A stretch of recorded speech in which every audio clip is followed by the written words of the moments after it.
আপনি যদি ভুলে আপনার বিকাশ নাম্বার থেকে অন্য কোনো নাম্বারে টাকা পাঠিয়ে দেন, তাহলে সেই টাকাটা আপনি কিভাবে ফিরিয়ে আনবেন সেটাই আমি এখন দেখাবো। এর জন্য আপনি প্রথমে বিকাশ অ্যাপের ভিতরে ঢুকবেন।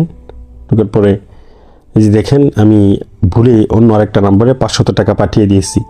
এখন আমি আপনাদেরকে রিটার্ন এনে দেখাবো কিভাবে আনতে হয়। এখন দেখেন আমার ব্যালেন্স আছে 1384 টাকা। আমি 500 টাকা ভুলে অন্য আরেকটা নাম্বারে পাঠিয়ে দিয়েছি।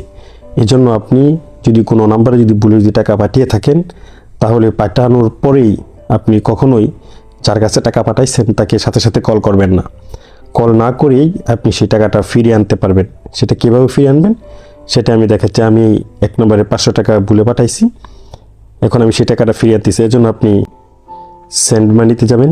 সেন্ড মানিতে যাওয়ার পরে আপনি এই যে এখানে দেখতে পাবেন যে যেই টাকাটা আপনি ভুলে পাঠিয়েছেন সেই টাকাটা এই যে এখানে দেখা